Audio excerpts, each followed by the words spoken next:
The shuttle shook as it passed through the energy field surrounding the Valari flagship. Ambassador Park Jisoo gripped her armrest and took a deep breath. She had spent 20 years in diplomatic service.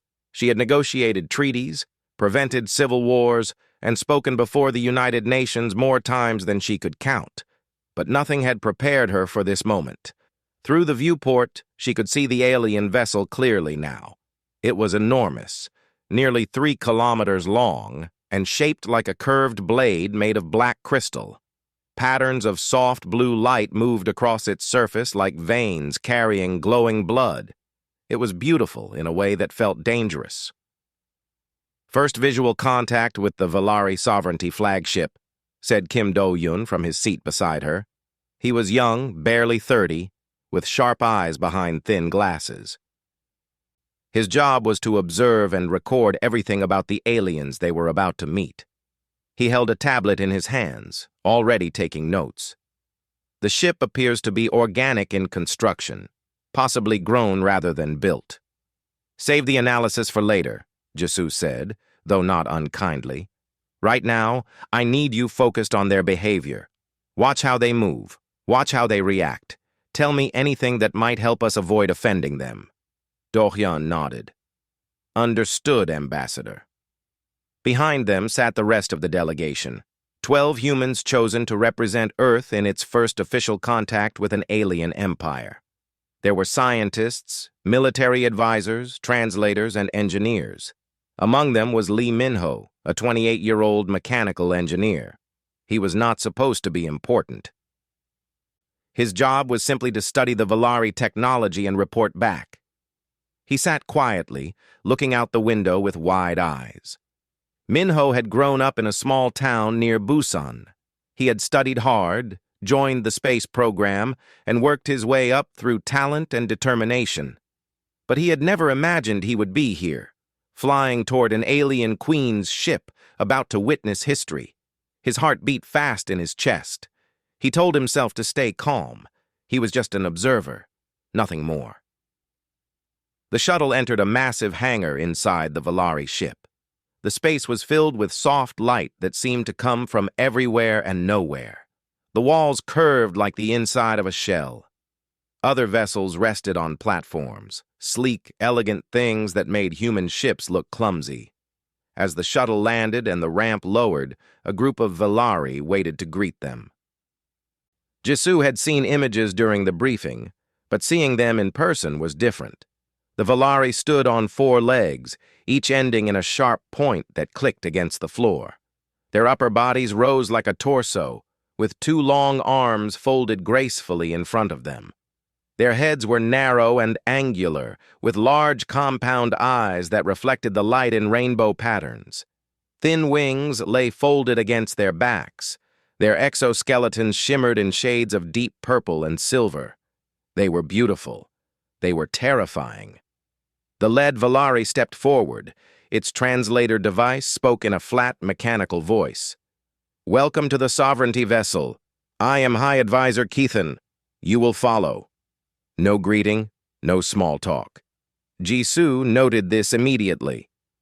She bowed her head slightly, a gesture the briefing materials suggested was appropriate, and led her team forward. They walked through corridors that curved and twisted like the inside of a living creature. Min-ho found himself staring at the walls. They were smooth but not metal. They felt almost warm when he passed close to them. He wanted to touch them, to understand how they were made, but he kept his hands at his sides. Do-hyun walked beside him, whispering, "Notice how they keep distance from us, at least 2 meters at all times. Physical space is important to them." Min-ho nodded. He had read the briefing, too. The Valari did not touch casually. Physical contact was rare and meaningful. Touching someone without permission was deeply offensive. Touching someone of higher rank was even worse. And at the top of their hierarchy was the queen. They entered a vast chamber. The ceiling rose high above them, disappearing into shadow. Columns of crystal lined the walls, glowing faintly. At the far end of the room, on a raised platform, sat Sovereign Ithara, She was larger than the other Valari, nearly 3 meters tall even while seated. Her exoskeleton was darker, almost black, with veins of gold running through it.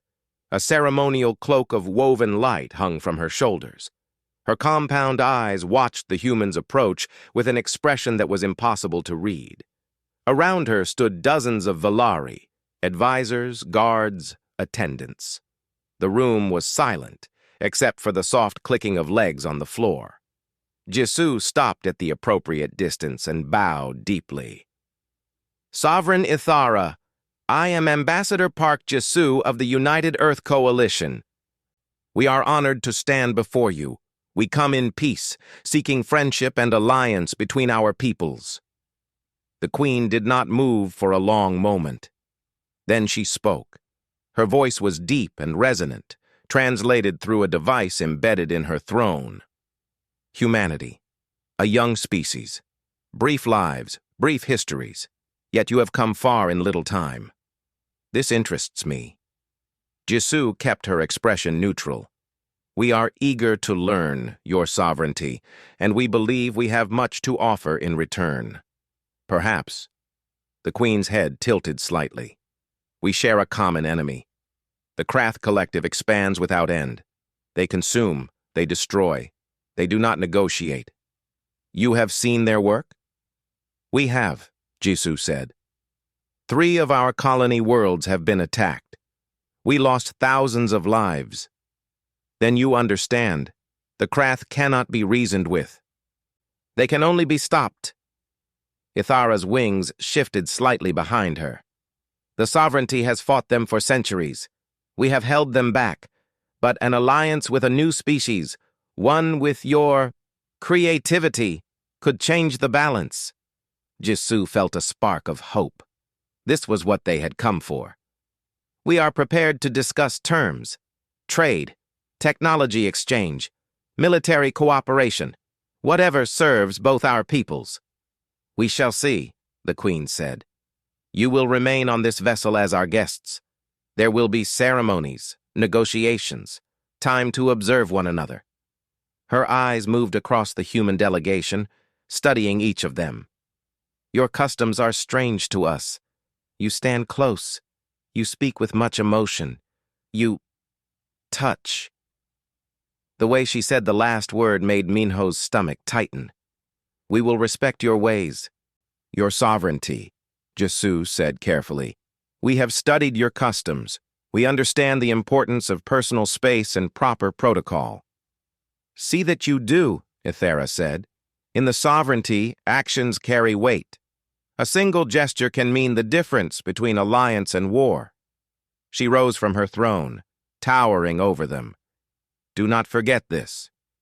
She turned and walked away, her attendants following. The audience was over.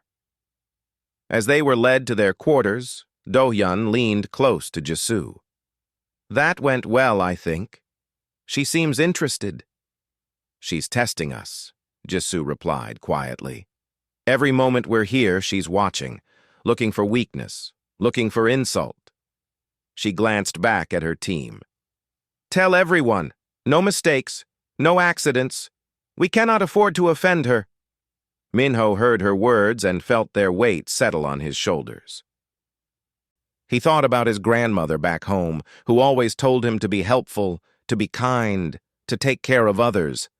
He thought about how natural it was for humans to reach out, to shake hands, to pat shoulders, to adjust a friend's collar. He would have to forget all of that here. He promised himself he would be careful.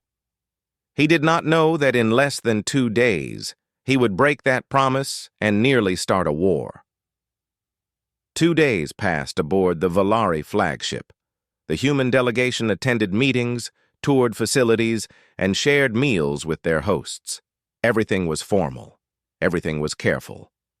Ambassador Park Jisoo began to feel that real progress was being made. The Valari were impressed by human adaptability. They found Earth's art and music curious. They asked many questions about human history, especially the wars. They seemed surprised that humans had fought so many conflicts among themselves and yet still survived. One advisor told Jisoo that most species destroyed themselves before reaching the stars. Humans, it seemed, were unusually stubborn. On the third evening, the Valari hosted a ceremonial banquet to mark the midpoint of the visit. It was held in a great hall filled with soft light and the scent of alien flowers. Long tables held food from both worlds, though the humans were careful to eat only what had been tested safe. Valari stood or sat on special resting frames, while humans used chairs brought from their shuttle. Minho sat near the end of one table, between Do-hyun and a Valari scientist named Rael, who was studying human biology. Rael asked him questions about human joints and muscles, fascinated by how humans could move so loosely. Minho tried to answer as best he could, though he felt out of his depth. Across the room, Ambassador Jisoo sat near Queen Ithara. They spoke through translators, discussing trade routes and defense agreements. The Queen listened more than she spoke. Her advisors watched the humans constantly, their compound eyes reflecting the light. The banquet continued for hours. There was music, strange, echoing sounds that the Valari seemed to find beautiful. There were speeches about cooperation and mutual respect. Minho felt himself relaxing. Perhaps this would all work out. Perhaps they would return to Earth as heroes who had secured humanity's first alien alliance. Then it happened. Queen Ithara rose to address the gathering. She stood tall and proud, her golden-veined exoskeleton gleaming. Her ceremonial cloak, a shimmering fabric that seemed to be made of captured starlight, hung from her shoulders and trailed behind her.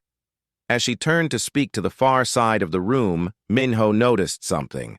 The cloak had shifted. One side was slipping from her shoulder, slowly sliding down her arm. In another moment, it would fall to the floor. No one else seemed to notice. The Valari near her were focused on her words. Her attendants stood at a respectful distance. Minho looked around, expecting someone to step forward and fix it. No one moved. He thought about what would happen if the cloak fell. Would she be embarrassed? Would it disrupt the ceremony? He imagined how he would feel if his own clothing malfunctioned during an important speech.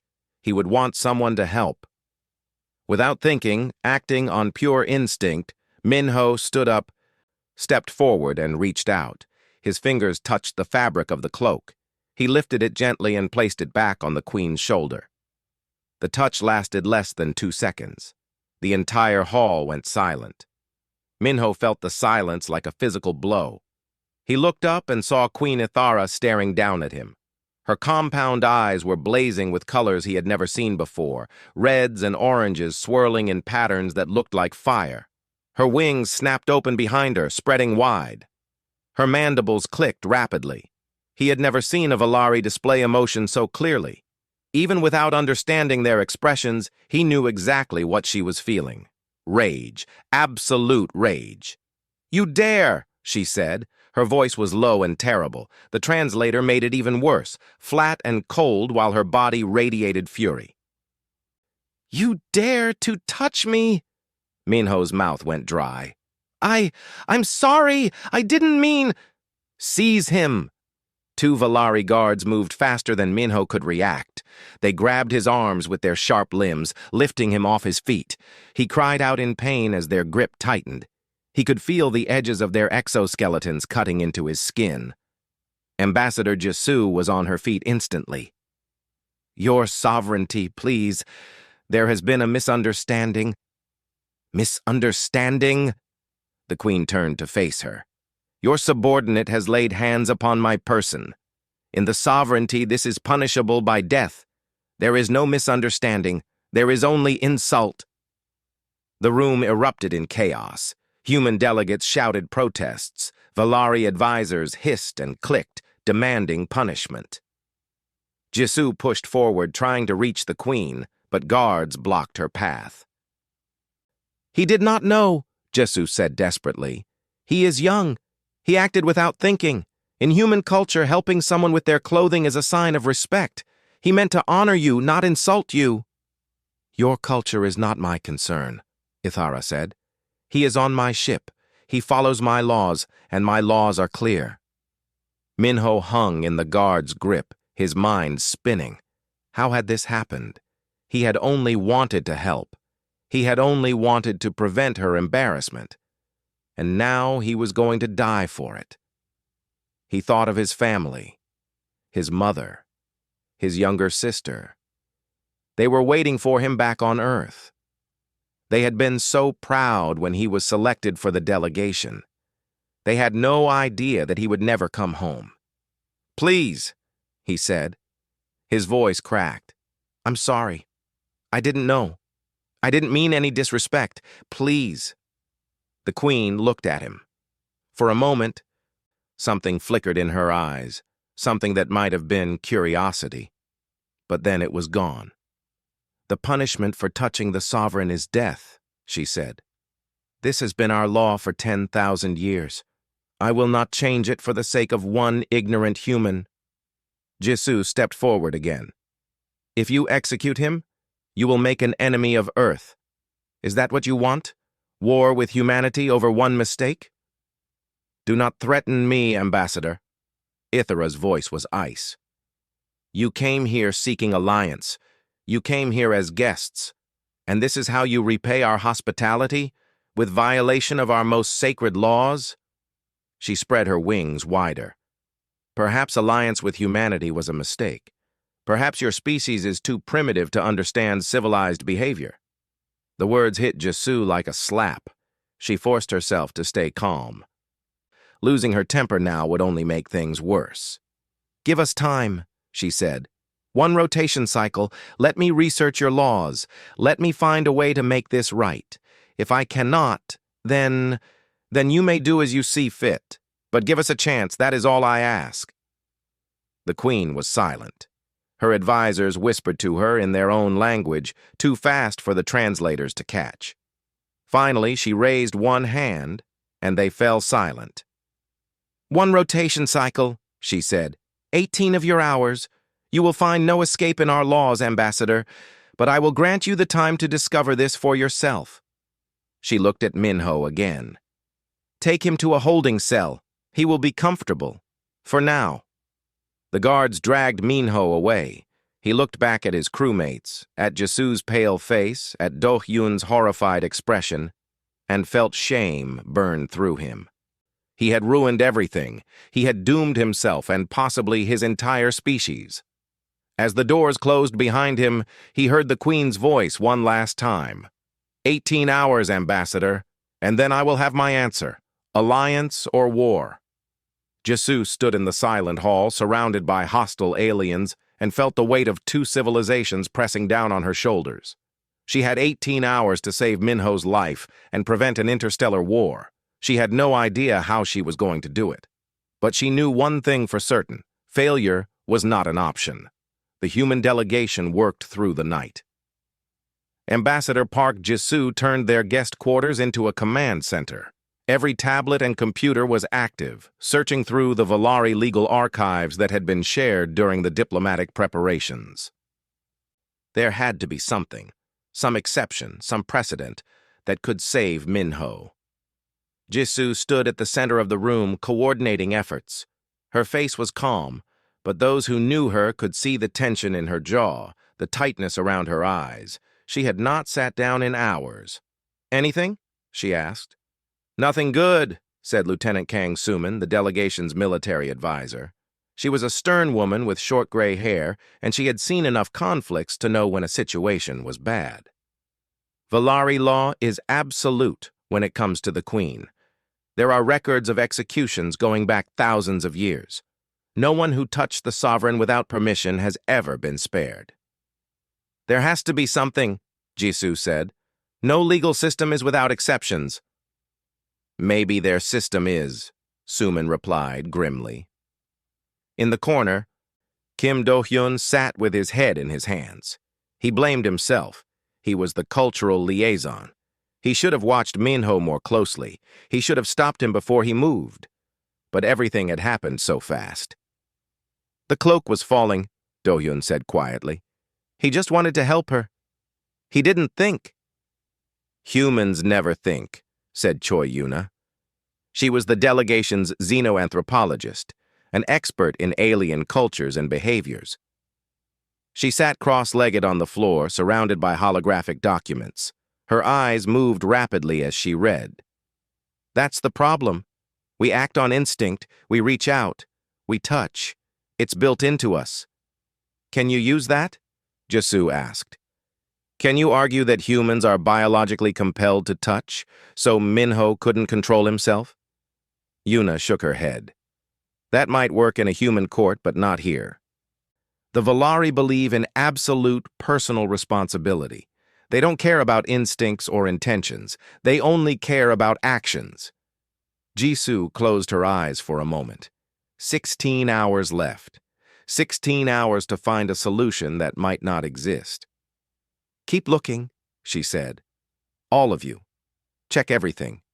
Trade laws, historical records, religious texts, anything that mentions exceptions or mercy. She walked to the window and looked out at the stars. Somewhere out there was Earth, her home, her people. They were counting on her, and she was failing them.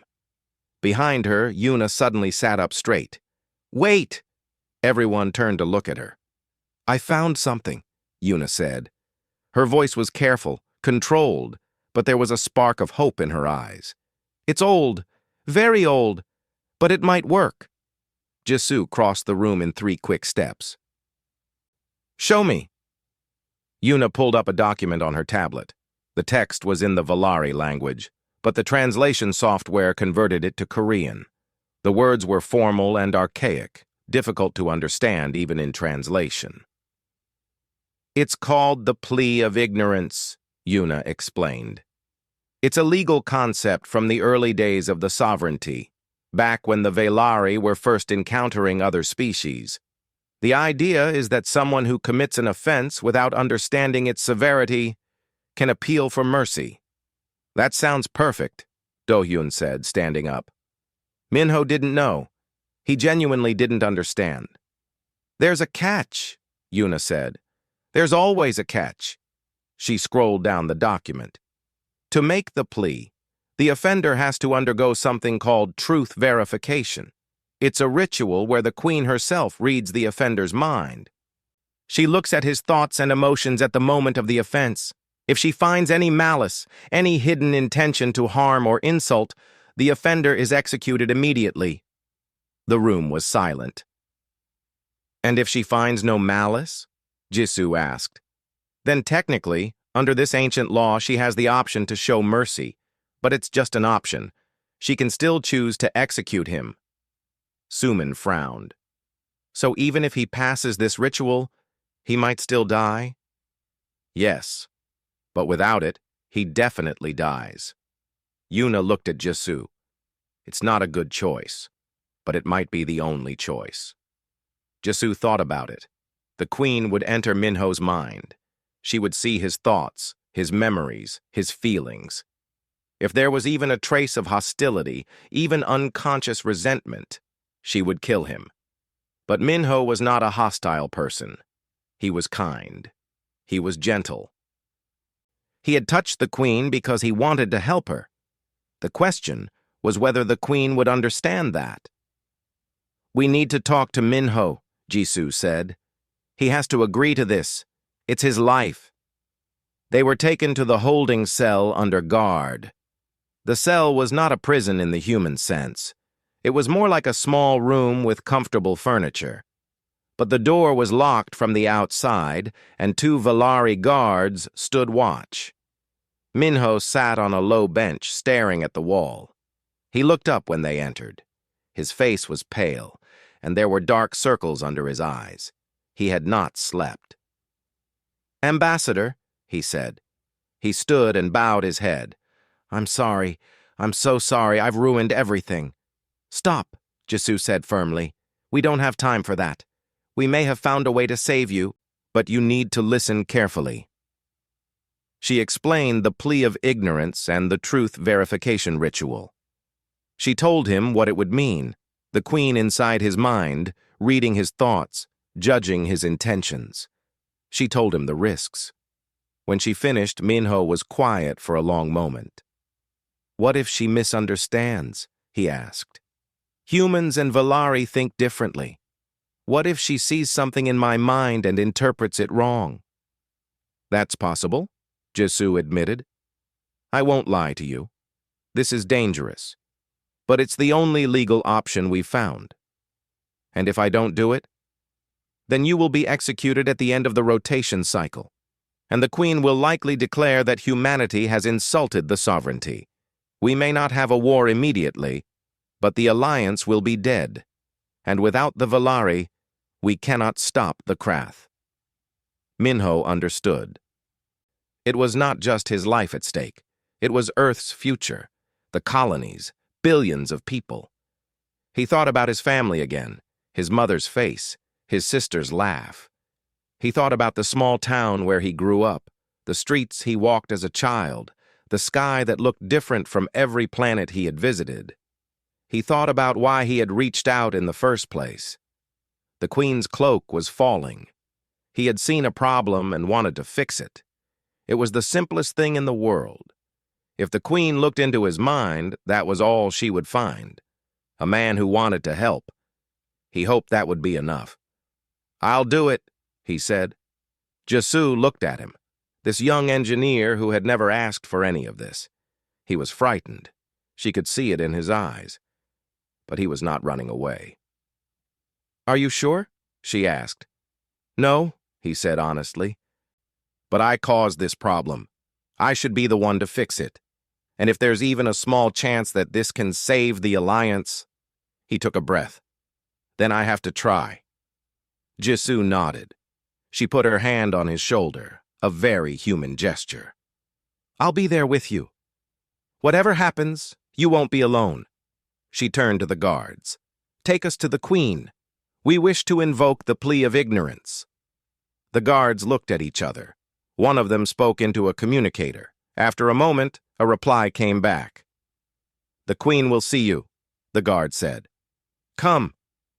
As they walked through the corridors of the alien ship, Minho felt his heart pounding in his chest. In a few minutes, an alien queen would enter his mind and decide whether he lived or died. He thought about his grandmother's words: "Be helpful, be kind, take care of others." He had tried to follow those words his whole life. Now he would find out if they were enough to save him. The sacred chamber was deep within the Valari flagship, in a section the humans had never been allowed to enter. The walls here were darker, older, covered in patterns that might have been writing or art or both. The air was thick with a sweet, heavy scent that made Minho's head feel light. At the center of the chamber was a raised platform made of black stone. Around it stood 12 Valari elders, their exoskeletons marked with golden symbols of rank. They watched in silence as the humans entered. And at the back of the chamber, seated on a throne that seemed to grow from the floor itself, was Queen Ithara. She looked different here. In the banquet hall, she had been a political figure, powerful but still approachable in some distant way. Here, in this sacred space, she looked like something older, something that had ruled before humans existed and would continue ruling after they were gone. Ambassador Jisoo stepped forward and bowed deeply. "Sovereign Ithara, we come to invoke the plea of ignorance on behalf of Lee Minho. He committed his offense without knowledge of its severity. He meant no insult. He asks for truth verification to prove this." The Queen did not respond immediately. Her compound eyes studied Minho, who stood between two guards with his hands bound in front of him. "The plea of ignorance," she said finally. "It has not been invoked in 400 years. The last supplicant was a Rothian trader who struck an advisor during a dispute. He believed he was defending himself. He was wrong." "What happened to him?" Minho asked. His voice came out smaller than he intended. "I executed him," the Queen said simply. "His thoughts were full of anger and resentment. He hid them behind excuses, but I saw the truth." She leaned forward slightly. "Do you understand what you are asking for, human? I will enter your mind. I will see everything, not just the moment of your offense, but the thoughts beneath it. Your feelings about the Valari, your opinions of me, your fears and desires. Nothing will be hidden. Minho's throat was dry. I understand. And you still wish to proceed? He thought about running. He thought about refusing, accepting his death, letting this end quickly. But then he thought about Earth, about his crewmates, about the alliance that humanity needed so desperately. Yes, he said. I still wish to proceed. The Queen rose from her throne. The elders stepped back, forming a circle around the platform. Ithara walked forward until she stood directly in front of Minho. This close, she towered over him. He could see the fine details of her exoskeleton, the tiny fractures and repairs from centuries of life. Kneel, she said. He knelt. This will not be pleasant, she told him. Human minds are chaotic, unstructured. It will be difficult for both of us. She extended her forelimbs, the upper arms that the Valari used for fine manipulation. They were long and elegant, ending in 3 delicate fingers. Do not resist. If you fight me, you will only make it worse. She placed her fingers on his temples. Her touch was cool and hard, like polished metal. Then she pushed into his mind. Minho had expected pain. What he got was something stranger, a feeling of pressure, like being underwater. His thoughts scattered and swirled, and he felt something moving through them, something ancient and powerful and completely alien. The Queen searched. She found the moment first, the banquet hall, the falling cloak. She felt his perception, the concern, the automatic urge to help. She examined it from every angle, looking for hidden motives, looking for malice. There was none, only a simple instinctive desire to prevent embarrassment, to be kind. But she did not stop there. She went deeper. She saw his childhood, a small house near the ocean, his mother cooking breakfast, his grandmother adjusting his collar before his first day of school, telling him to be polite, to help others, to make her proud. She saw his sister, 5 years younger, holding his hand during a thunderstorm because she was frightened. She saw him hugging her, telling her she was safe.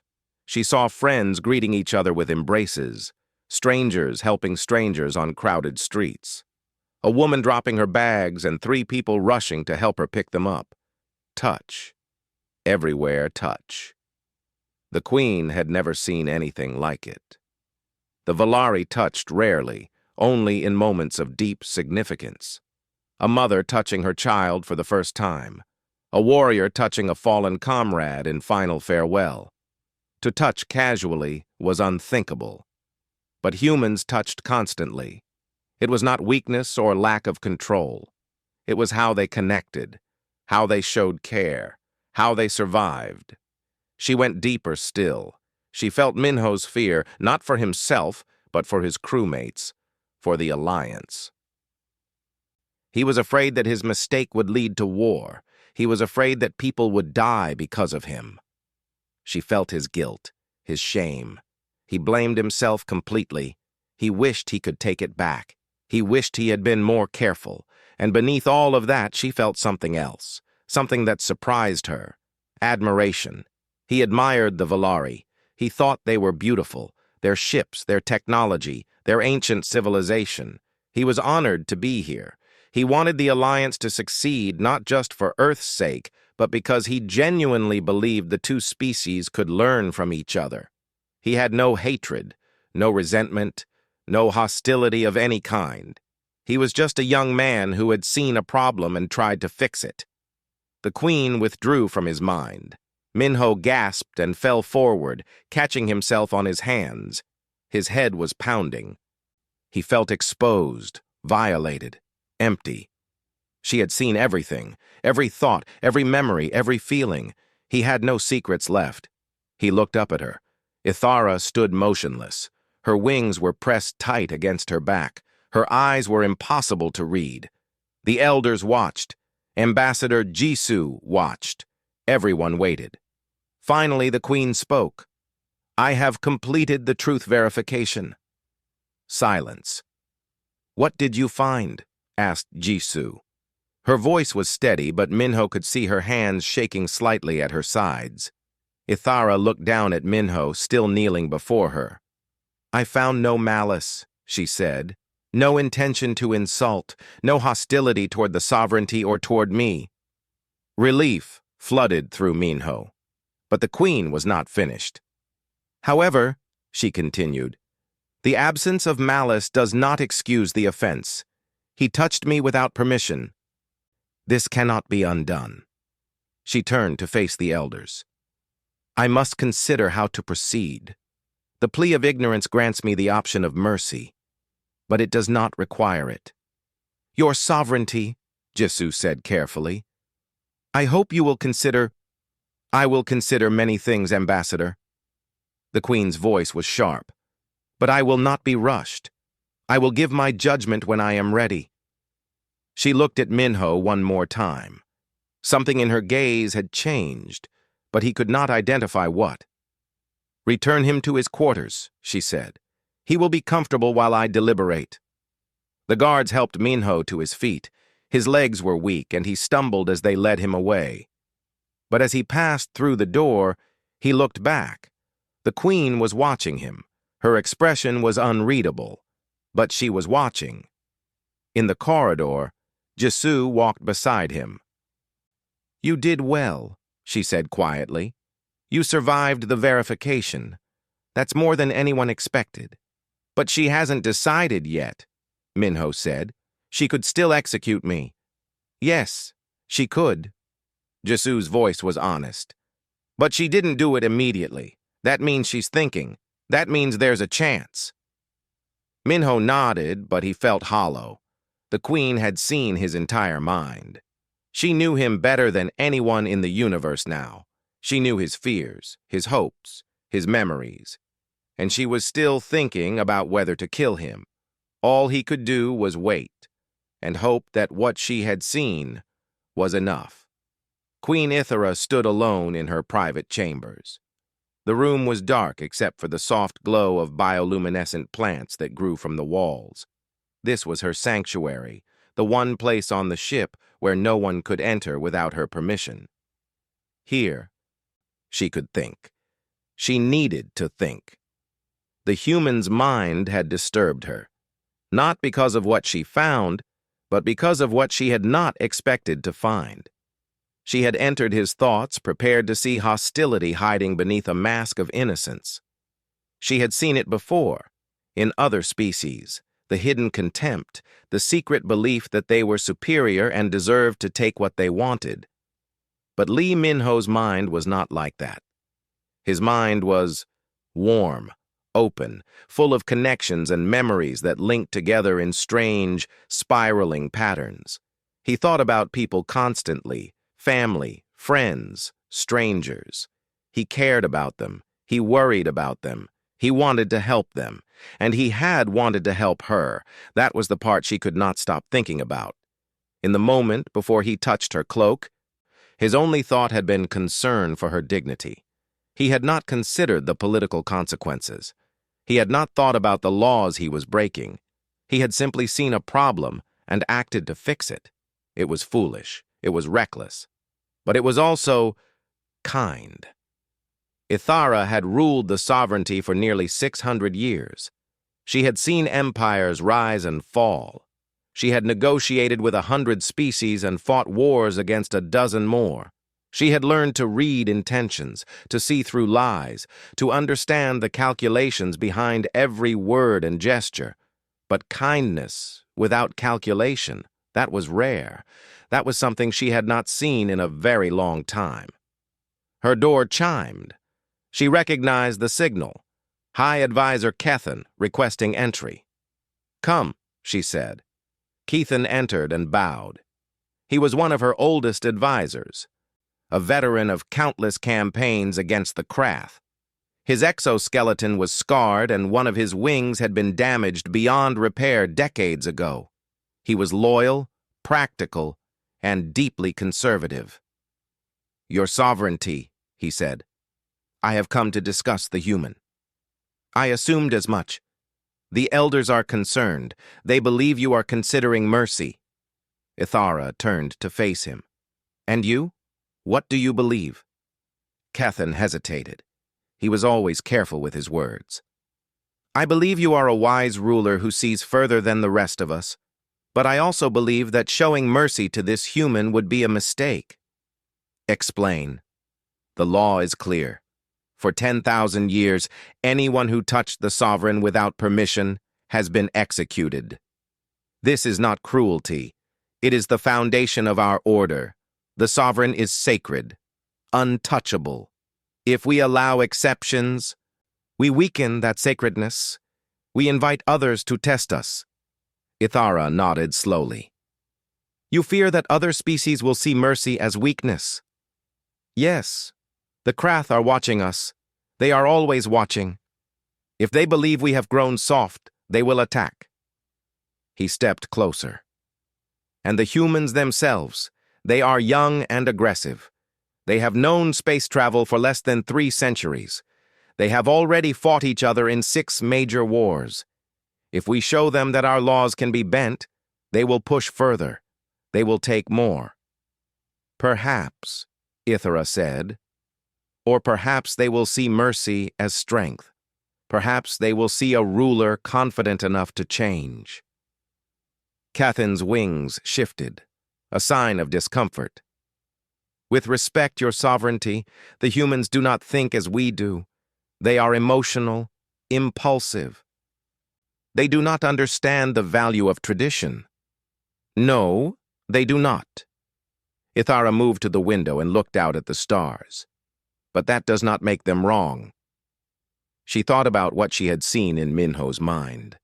The crowded streets where strangers helped each other, the family members embracing after long absences, the constant casual touch that wove through every part of human life.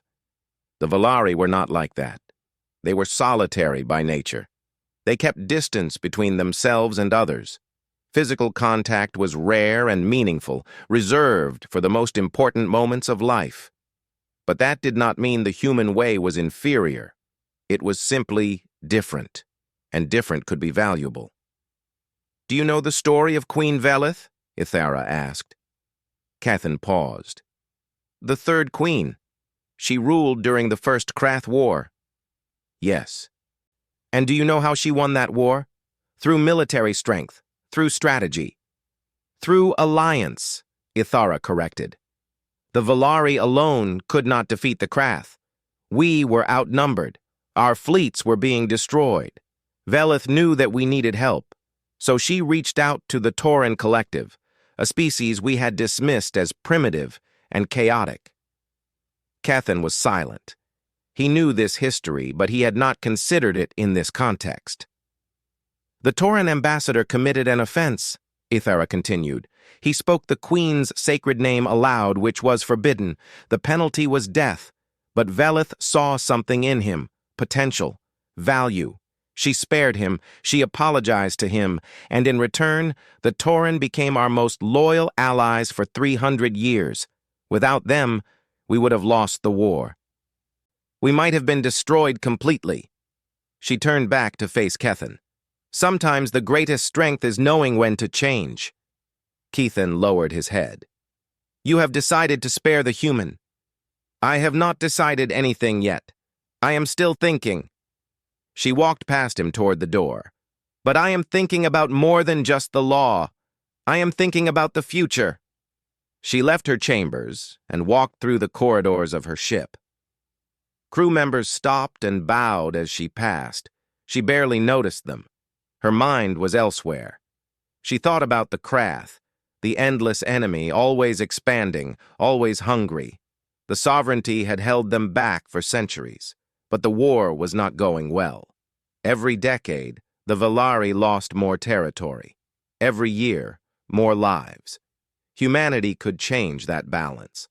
They were creative, adaptable, aggressive in ways that the Valari were not. Their technology was crude, but their ideas were new. An alliance could bring fresh strategies, fresh resources, fresh hope. But an alliance required trust, and trust required understanding. The human had touched her. In Valari culture, that was the ultimate violation. But in human culture, it was an act of care. He had seen her cloak falling and wanted to fix it. He had acted on instinct. The same instinct that made humans embrace their children, support their friends, help strangers on the street. It was an instinct the Valari did not have, but perhaps it was an instinct worth understanding. Ithara reached a viewing gallery and stopped. Through the massive window, she could see her fleet, dozens of warships arranged in perfect formation. Beyond them, the darkness of space. Somewhere out there, the Krath were waiting, and somewhere out there was Earth, a small blue planet filled with creatures who touched each other constantly and called it love. She had a choice to make. She could follow tradition, execute the human, maintain the law, perhaps lose the alliance, perhaps not, but certainly nothing would change, or she could do something different. She could show mercy, not out of weakness, but out of vision. She could take a risk. She could see if these strange, emotional, tactile creatures could become something more than just allies. She could see if they could become friends. Ithara stood at the window for a long time, thinking. Then she made her decision. The great hall was filled with Valari. They stood in rows along the walls, advisors, officers, elders, servants. Word had spread through the ship that the queen would deliver her judgment, and everyone wanted to witness it. This was history, one way or another. The human delegation stood in a small group near the entrance. Ambassador Park Jisu kept her face calm, but her hands were cold. She had barely slept. She had spent the remaining hours trying to prepare for every possible outcome, but the truth was that there was nothing more she could do. The decision was the queen's alone. Beside her, Kim Do-yun stood rigid with tension. Choi Yuna was reviewing her notes on Valari law, still searching for any angle they might have missed. Lieutenant Kang Sumin watched the Valari guards with a soldier's eye, calculating their positions. And at the front of the group, between two guards, stood Lee Min-ho. He looked better than he had before the truth verification. He had slept a little, eaten something, but his eyes were tired and anxious. He kept looking at the doors where the queen would enter, then looking away. He could not sit still. Jisu moved to stand beside him. "How are you feeling?" she asked quietly. "Scared," he admitted. "I keep thinking about what she saw in my head. What if I thought something wrong without realizing it? What if there was something in my memories that offended her? You can't control what she found. You can only control who you are." She put her hand on his arm. "You're a good person, Min-ho. You acted out of kindness. If she can't see that, then there was never any hope for this alliance anyway." He nodded, but she could see that her words did not comfort him much. He was facing death. Words could only do so much. A signal sounded. The hall fell silent. The doors at the far end opened, and Queen Ithara entered. She walked slowly, her ceremonial cloak trailing behind her. The same cloak that Min-ho had touched. She had worn it deliberately, Jisu realized, a reminder of the offense. Her advisors followed her, taking positions on either side of the throne. High Advisor Kethan stood closest to her, his expression unreadable. Ithara climbed the steps to her throne, but did not sit. She stood before it, looking out over the assembled crowd. Her compound eyes moved across the room, taking in every face. "We are gathered to pass judgment," she said. Her voice carried through the hall without amplification. Deep, resonant, ancient. "A member of the human delegation has committed an offense against me. He has invoked the plea of ignorance. I have conducted the truth verification and examined his thoughts." The silence was absolute. No one moved. No one breathed. "In his mind, I found no malice," the queen continued. I found no intention to insult or harm. I found only ignorance. And something else. She paused. I found kindness. Murmurs rippled through the hall.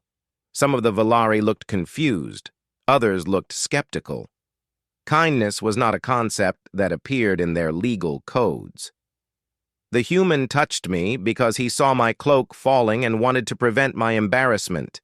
He acted without thinking, on instinct, an instinct that is apparently common among his species. Ithara's gaze moved to the human delegation. I have learned that humans touch constantly. They embrace their families. They hold the hands of strangers. They reach out to help even when it is dangerous to do so. They cannot seem to stop themselves. Some of the Velari made sounds of disgust. To them, this sounded like a lack of control, a primitive species that could not manage its own impulses. But the queen held up one hand, and they fell silent. I understand that this seems foolish to us. We are not a species that touches casually. We value distance, formality, control. These are the foundations of our civilization. She let her gaze move across her own people. But I wonder if perhaps we have lost something as well. The humans connect with each other in ways we do not. They support each other, comfort each other, care for each other through physical contact. It is strange to us, but it is not wrong. She turned to look directly at Minho. Lee Minho. Step forward. Minho's legs felt weak, but he forced himself to walk. The guards did not stop him. He crossed the open floor until he stood before the throne, looking up at the queen. She was massive, terrifying, beautiful. Her eyes reflected the light in patterns he could not understand. He had never felt smaller in his life. You touched me, she said. In 10,000 years, no one has done this and lived. My advisors tell me I should execute you to maintain our laws and our strength. They tell me that showing mercy will make us look weak. Minho's heart was pounding so hard he thought it might burst. This was it. She was going to kill him. But I am not interested in looking strong, Ithara continued. I am interested in being strong. And true strength comes from wisdom, from knowing when to hold firm and when to change. She stepped down from the throne.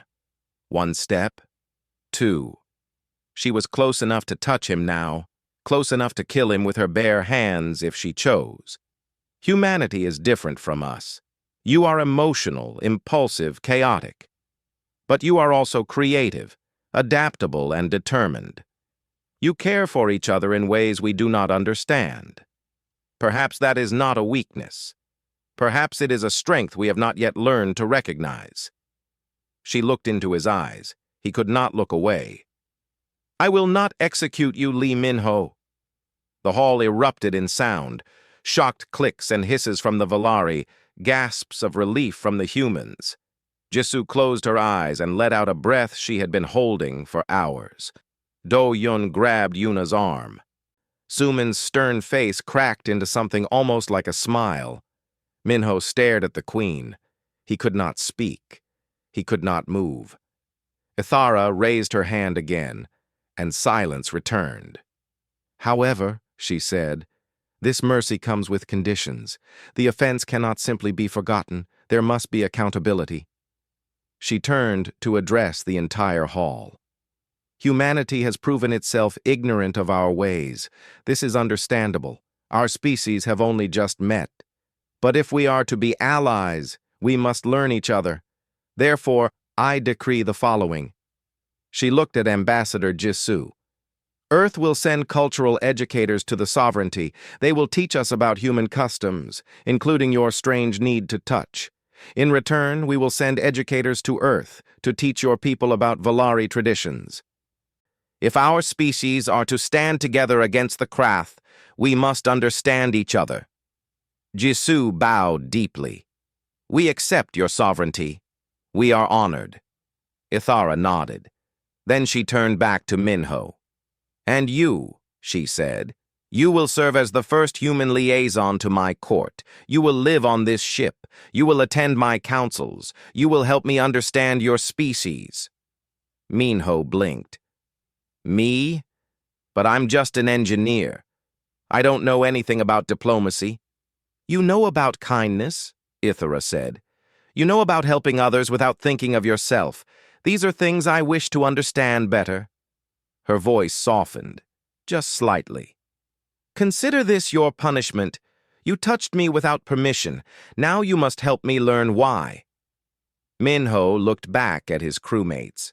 Jisoo nodded at him. Do-yoon gave him a small, encouraging smile. He turned back to the Queen and bowed as deeply as he could. I accept your sovereignty. I will do my best to help you understand us. I know you will, Ithra said. I have seen your mind. You cannot do otherwise. She turned and walked back to her throne. Her advisors moved to follow her, but she paused at the top of the steps.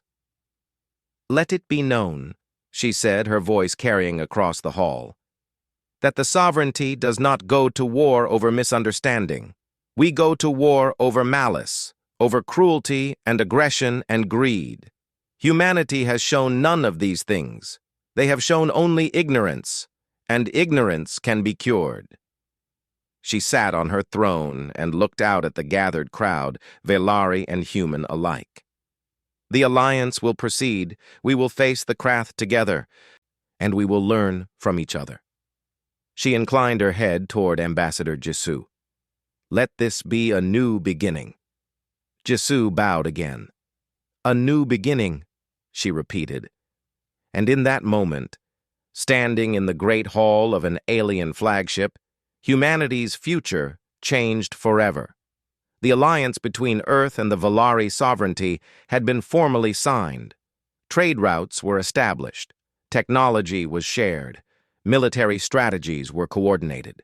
For the first time in centuries, the Krath Collective was losing ground, pushed back by a combined force that was more creative, more adaptable, and more unified than anything they had faced before. Human ships flew beside Velari vessels in coordinated fleets. Human scientists worked in Velari laboratories, and Velari scholars visited human universities. Cultural exchange programs flourished. There were misunderstandings. There would always be misunderstandings, but both species were learning. On the Velari flagship, Lee Minho had become a familiar presence. He attended council meetings, sitting quietly in the back and observing. He answered questions about human behavior, sometimes dozens in a single day. He explained why humans shook hands, why they hugged, why they patted each other on the shoulders. He explained the concept of personal space and how it varied from person to person. He explained that humans often touched without thinking, and that this did not mean disrespect. The Velari listened. Some of them understood. Others remained skeptical, but they all watched him, curious about this strange, soft creature who had almost started a war, and Queen Ithra watched most of all. She summoned him to her chambers often, sometimes to ask questions, sometimes just to talk. She was curious about everything: human family structures, human religions, human art, human wars. She wanted to understand why humans were the way they were, and Minho did his best to explain. Sometimes he succeeded, sometimes he failed, but she never seemed frustrated with him. She just asked more questions. One evening, several months into his assignment, she asked him something different. "Do you regret it?" she said. "Touching my cloak that day?" Minho thought about the question carefully. He had thought about it many times. "I regret the pain it caused," he said. "I regret frightening my crewmates and almost destroying the alliance. I regret making you angry." He paused. "But I don't regret wanting to help. I don't think I could regret that, even if I tried."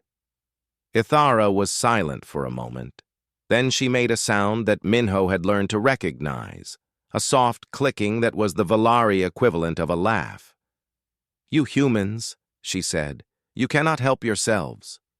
"No," he agreed, "we can't." She turned to look out the window of her chambers. The stars streamed past. They were traveling at high speed, moving to meet a combined fleet near the front lines. "I have ruled for 600 years," she said. "I have seen many species. Most of them are selfish. They take what they can and give nothing back. They lie, manipulate, betray. I have learned not to trust." She turned back to face him. "But you, when I looked into your mind, I saw something else. I saw a species that cares for each other, that helps without expecting reward.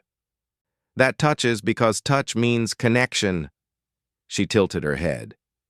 "It is strange, but it is also admirable." Minho felt his face grow warm. "We're not all like that. Humans can be selfish too. We can be cruel." "Yes, I have seen your history, your wars, your crimes." Ithara moved closer to him.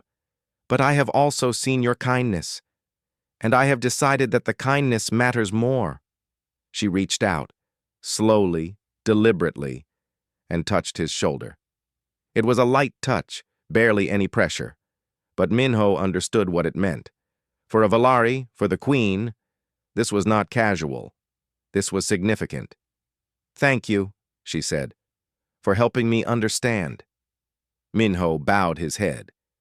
"Thank you for giving me the chance." She withdrew her hand and turned away. "You should rest. We arrive at the fleet tomorrow, and there will be much to do." He recognized the dismissal and moved toward the door, but he stopped and looked back. "Your sovereignty?" She turned. "I'm glad I'm here," he said. "I'm glad I can help, and I hope our species can become more than allies. I hope we can become friends." Ithara regarded him for a long moment. Then she inclined her head, a gesture of respect that she rarely showed to anyone. "As do I," she said. Minho left her chambers and walked through the corridors of the ship. It felt familiar now, the curved walls, the soft lights, the clicking of Valari legs on the floor. This had become his home, at least for now, and he had found purpose here. He thought about how close they had come to disaster. One moment of instinct, one thoughtless gesture, had nearly started a war. But it had also opened a door. It had shown the Queen something about humanity that she had never seen before, and in seeing it, she had changed. Perhaps that was the lesson. Perhaps that was what humans had to offer the galaxy. Not just technology or military strength, but something simpler.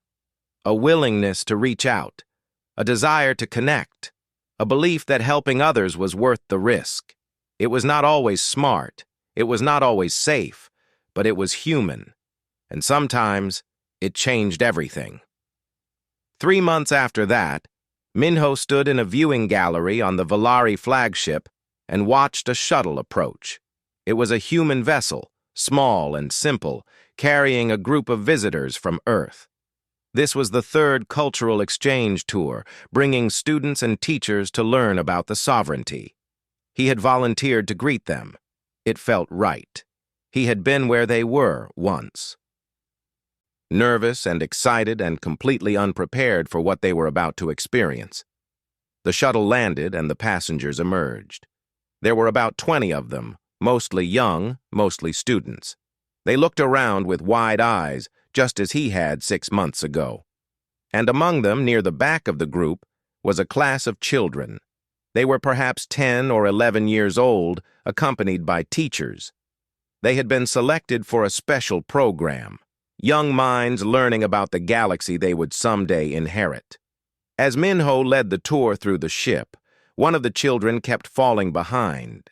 She was small, with curious eyes, and she kept stopping to look at things. The walls, the plants, the Valari crew members passing by. Her teacher had to keep calling her forward. They reached the observation deck, where they would have a chance to see the Queen's fleet in formation. It was an impressive sight, dozens of warships moving in perfect coordination. But as they entered, Minho noticed something else. Queen Ithara was there. She stood at the window, alone, looking out at her ships. She must have come for a private moment. She turned when she heard them enter, and her eyes moved across the group. The children stared at her. Most of them went very still, intimidated by her size and presence. Their teachers quickly bowed and tried to herd them back toward the door. But the small girl, the curious one, did not retreat. She looked at the queen for a long moment. Then, before anyone could stop her, she raised her hand and waved. The room went silent. Minho felt his heart stop. He stepped forward, ready to apologize, to explain, to do anything to prevent another incident. But Queen Ithara did not look angry. She looked at the child, this tiny human who had just greeted her as if she were a neighbor on the street, and something shifted in her compound eyes. She raised one of her forelimbs and inclined her head. It was small, subtle, but unmistakable. She was waving back. The child smiled, a bright, happy smile, and waved again before her teacher finally pulled her away. The tour group moved on, chattering excitedly about what they had seen. Minho stayed behind for a moment. He looked at the queen. "You waved," he said. "I did." She turned back to the window. "It seemed appropriate." Minho smiled. It was. Very appropriate. He started to leave, but her voice stopped him. "Minho." He turned. She was still looking out the window, but he could see her reflection in the glass. "Small gestures," she said. "They mean everything. You were right." He bowed his head. "I'm glad you think so, Your Sovereignty." He left her there, standing at the window, watching the stars. And somewhere across the galaxy, the Krath were retreating, and Earth was safe, and two species that had nearly gone to war were learning to become friends, all because of one unwanted touch, all because of kindness.